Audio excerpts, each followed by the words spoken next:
రాముడు ఎక్కడుంటాడని చెప్తారో తెలుసా అండి శాస్త్రంలో? రామచంద్రమూర్తిని నమ్ముకుని బతుకుతున్నవాడు ఎక్కడుంటాడో రాముడు అక్కడే ఉంటాడు. పక్కనే ఉంటాడట ధనుర్ధరుడే. ఆయన కూర్చుంటే కూర్చుంటాడు, ఆయన నించుంటే నించుంటాడు, ఆయన ఎడుతుంటే పెడతాడు, ఆయన వస్తే వస్తాడు. ఆయన పడుకుంటే తను ఇలా కూర్చుంటాడట గుమ్మం ముందు. ఎందుకంటే ఆయన నీకు ఇబ్బంది ఎవరైనా కల్పిస్తారేమో అని. రామచంద్రమూర్తి తనని నమ్మిన వాళ్ళని రక్షించడానికి గడప ముందుకొచ్చి కూర్చుని ఉంటాడు అని. అందుకే రాముణ్ణి నమ్ముకున్న రామభక్తులు ఎక్కడుంటారో అక్కడే సీతారామ లక్ష్మణులు హనుమ కూడా ఉంటారు. మీరు బాగా జ్ఞాపకం పెట్టుకోండి, నేను మీకు సత్యం చెప్తున్నాను.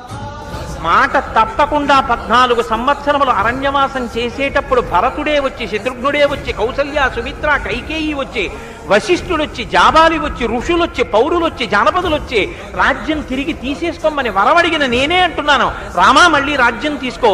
ఎవరి కోసం అడిగిందో ఆ భరతుణ్ణి చెప్తున్నాను, రామా రాజ్యం తీసేసుకో అన్నా సరే, సత్యమేవేశ్వరో లోకే సత్యం పద్మాశ్రితా సదా సత్యమూలాని సర్వాణి సత్యాన్నాస్తి పరం పదం. నాకు సత్యం తప్ప ఇంకోటి అక్కర్లేదు. ఎవరు వరం అడిగాడో ఆ నా తండ్రి లోకాన్ని విడిచిపెట్టి వెళ్ళిపోయాడు. ఇప్పుడు మళ్ళీ ఆ వరాలు వెనక్కి తీసుకుంటున్నాను, రామా రా అని చెప్పడానికి తండ్రి లేడు.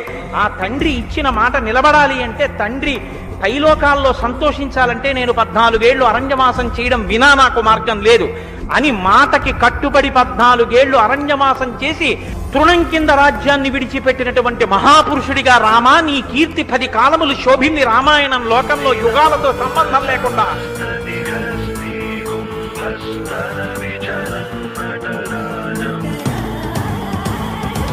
Taka tila, taki tatum, taka tila, taka taka tila, taki tatum, taka